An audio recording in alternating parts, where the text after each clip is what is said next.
C'est marqué dans la Gemara Masechet Berachot, Asur la Adam shihene min ha'olam hazeh bele beracha.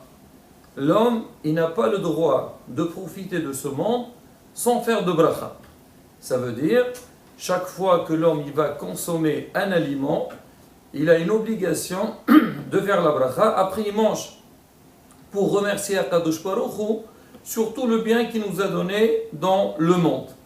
Et au niveau des brachot, donc on doit faire une bracha avant et aussi après, une fois qu'on a fini, on doit aussi faire bracha harona, birkat hamazon, borei nefashot, ala mehya, etc.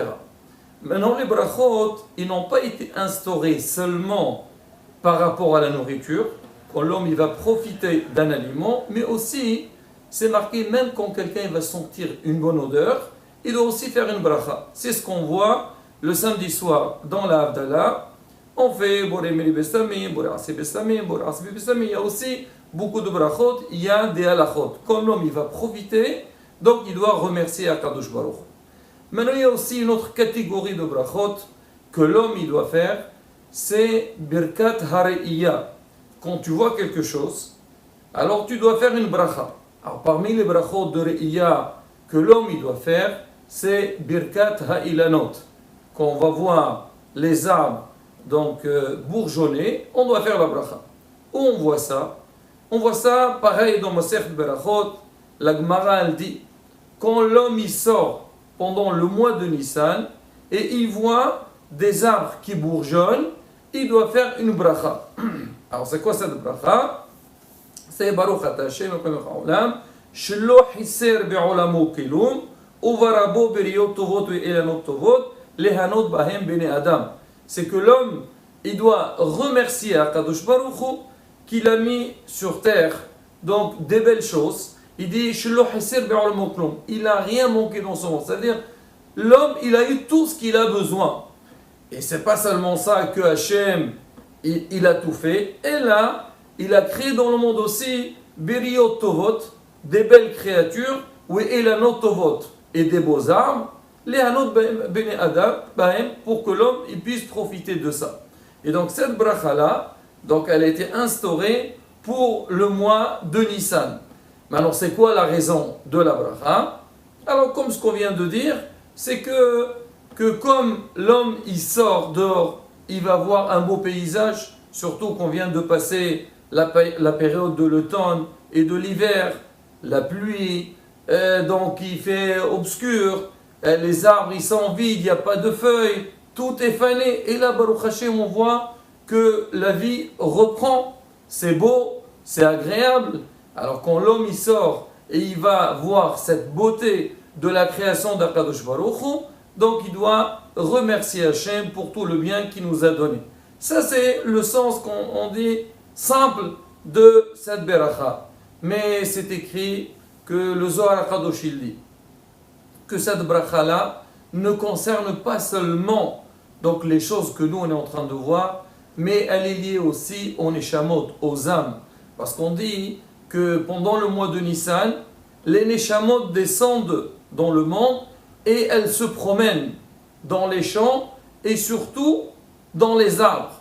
Alors quand nous on va faire des brachot, alors on dit que les neshamot ils vont avoir un iloui, ils vont s'élever à travers nos berachot, et après eux ces neshamot là, ils vont monter dans le ciel et ils vont bénir toutes les créatures du monde. Donc c'est quelque part, donc nous on va faire une bracha, ça va leur faire du bien, et eux de leur part, ils vont nous récompenser de nous faire des brachot du ciel pour qu'on aura un shefa dans le monde. Alors on dit aussi que des fois, les neshamot ils sont migulgalot. Alors allez-nous, si quelqu'un il a fauté, donc il revient en Gilgul, alors des fois ils reviennent en Gilgul dans des arbres. Alors quand ils viennent là-bas et nous on fait des brachot, alors les neshamot ils vont être corrigés et on va être mezakeotam. Donc c'est ça la raison pour laquelle on doit faire des brachot, donc birkat ha'ilanot pendant le mois de Nissan. Maintenant, sur quel arbre on doit faire la bracha? C'est marqué dans la halakha, il faut que ce soit des arbres fruitiers, des arbres qui donnent des fruits. Et on doit faire sur minimum 2 arbres. Parce qu'on dit Elanot Tovot. Donc Elanot, on dit le minimum de pluriel, c'est minimum 2. Alors quand on fait les brachot, il faut qu'il y ait au moins 2 arbres. De préférence, ça soit 2 sortes. Mais si jamais il n'y a pas 2 sortes, il y a une seule espèce, c'est pas grave. À partir du moment qu'il y a 2 arbres, on peut faire la bracha. Alors maintenant, il y a aussi d'autres conditions. Une autre condition, il faut que les arbres, ils ont bourgeonné. C'est-à-dire qu'on va voir ces arbres-là pour faire la bracha, il faut qu'il y ait des fleurs.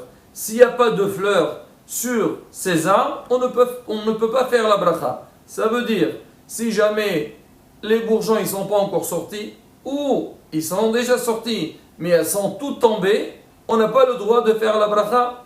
Et c'est pour ça que quand des fois le Pesach il est tôt, par exemple le mois de Nissan il vient tôt, des fois on sort, on ne trouve pas, les arbres ils n'ont pas encore bourgeonné. Donc on ne peut pas faire la bracha, il faut attendre qu'ils bourgeonnent.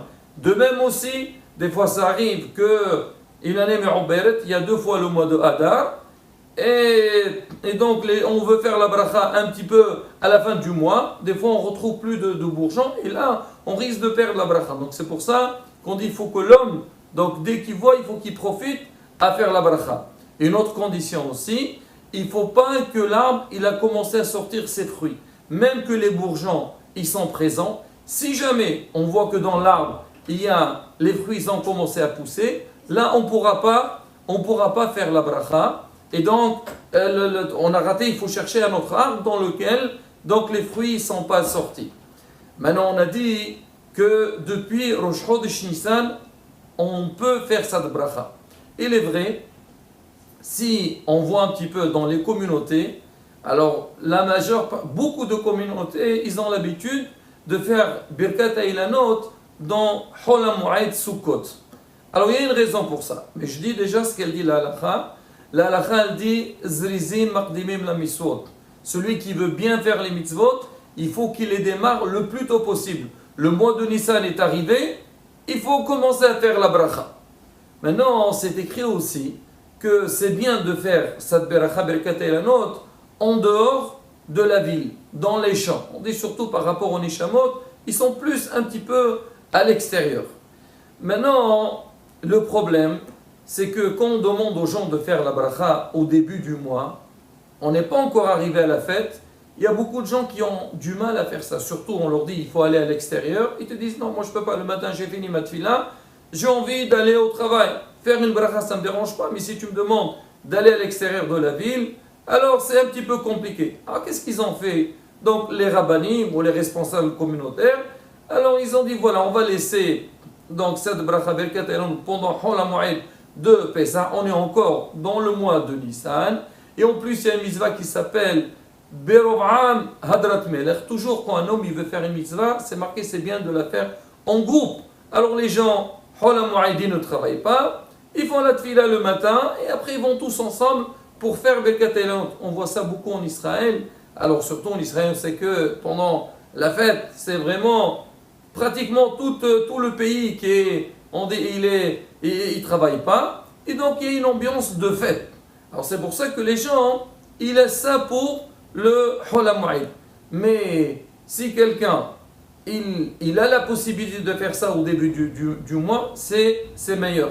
Et bien, si on réfléchit bien, surtout nous, en Hotslars, on va dire à Paris, les gens, premièrement, dans Chol HaMoed, il y a beaucoup des gens qui travaillent. Alors tu vas dire, laisse pour Chol HaMoed, c'est pas sûr qu'ils vont avoir la possibilité de la faire. Et cette année, on a une chance que quoi? Bon, Rosh Chodesh, ça tombe Shabbat. C'est marqué dans la halakha, on a la possibilité de faire cette bracha Shabbat ou Yom Tov. En Rosace, on ne la fait pas parce qu'on a un problème de Hérov et tout. Mais donc le premier jour qu'on va avoir la possibilité de faire cette bracha, ça va être un dimanche. Et dimanche, les gens ils ne travaillent pas. Là, on peut organiser si on veut aller un peu loin ou bien prendre tout le monde avec nous.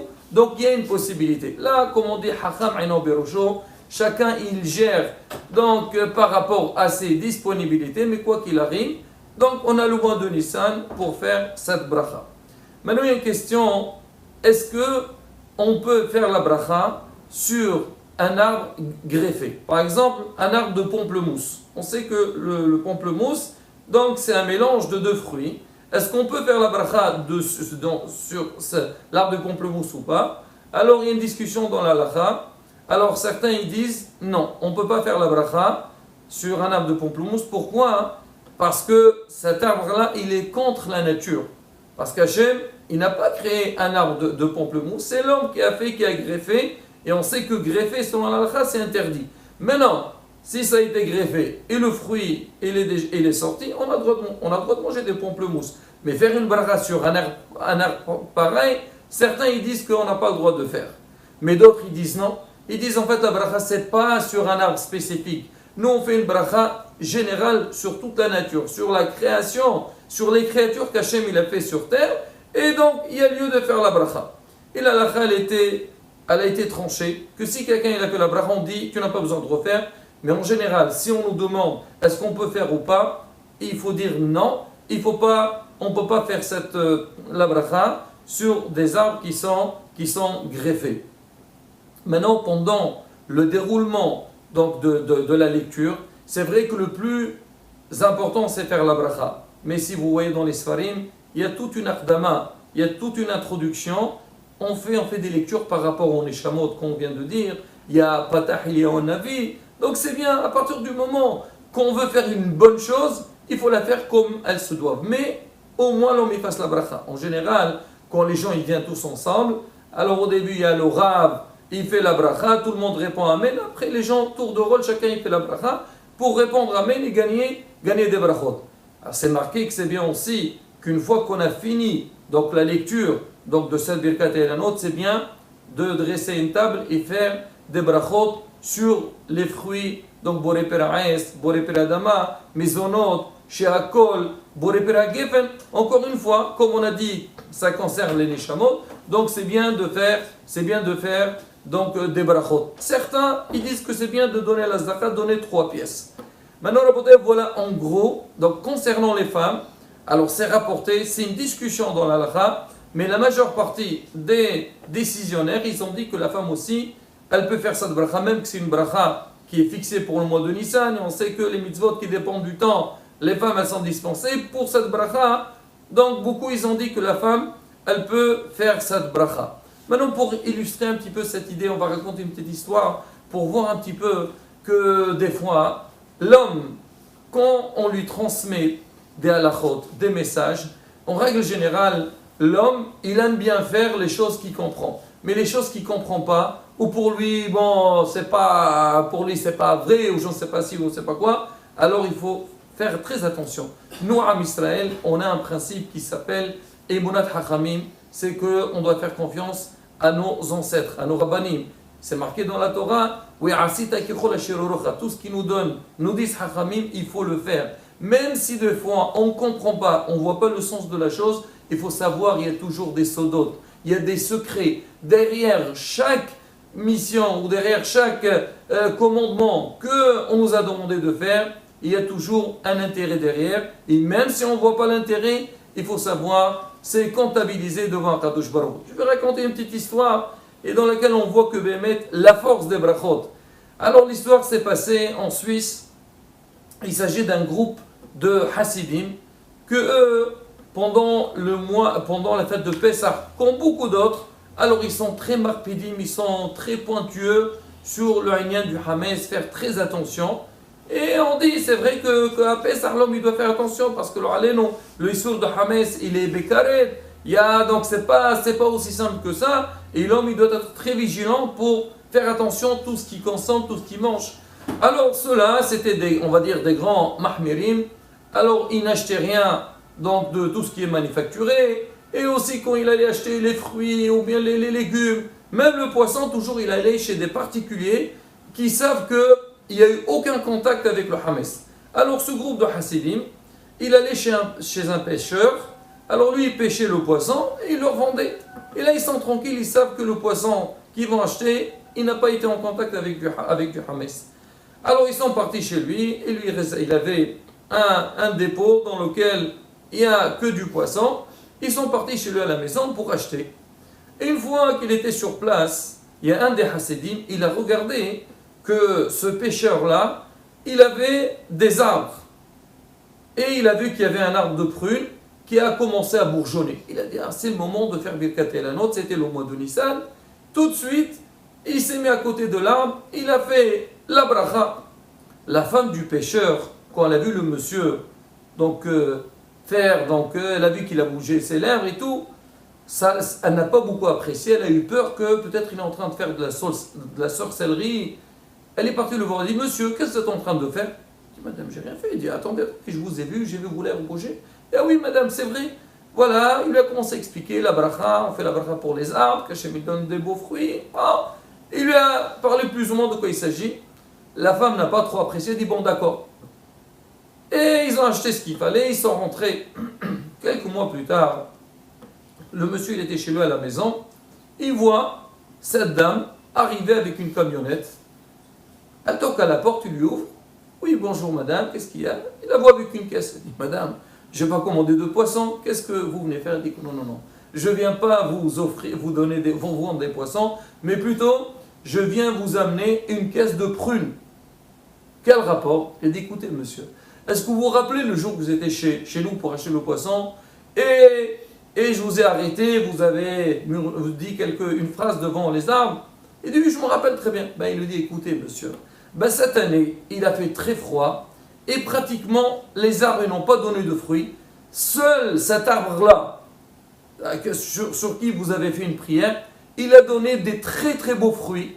Et moi, quand j'ai vu ça, j'ai dit, c'est grâce à votre bénédiction, c'est pour ça qu'on a eu donc une bénédiction, c'est qu'on a eu donc ces fruits-là. Alors qu'est-ce que j'ai fait? J'ai dit à mon mari, on ne doit pas toucher à ces fruits-là. Le premier qui doit en profiter, c'est vous. Je vous ai amené une caisse pour vous et pour vous remercier pour la bénédiction que vous avez fait. Il avait aimé. Donc c'est une histoire vraie qui s'est passée et pour dire c'est quoi la force des brachot. Quand Israël, il bénit déjà premièrement, comme on a dit au début, quand l'homme il fait des brachot, c'est que remercier Hachem. Parce qu'il nous a donné, comme quelqu'un il veut consommer, tu payes, après tu consommes. Nous aussi, on doit remercier Hachem en faisant la bracha. Et derrière ça, c'est marqué que le shefa, l'abondance vient dans le monde. Chacun, c'est lui qui fait en sorte que le shefa vient. Comment? On dit quand tu remercies Hachem, tu ouvres les tuyaux d'abondance. Merci Hachem pour tout ce que tu m'as donné. Et quand Hachem y voit qu'on est reconnaissant, on le remercie pour les bienfaits qu'il nous fait, alors lui, il nous donne de plus en plus. Là, raboté encore une fois, combien l'homme il doit être mithazer, surtout les Inyanim que nos ancêtres nous ont donné. Remercier Hachem, Bezat Hachem, comme ça on aura la grande beracha. On est dans le mois de Nissan, Hachem nous a fait des Nissim Viniplaot, Yaratzon, que de même, comme il nous a fait dans le passé, il nous a fait Nissim Viniplaot, Nizke Bezat Hachem, d'avoir Nissim Viniplaot, Nizke la Geoula Shlema, Bemira Be'ameno, Amen, Ken Yaratzon.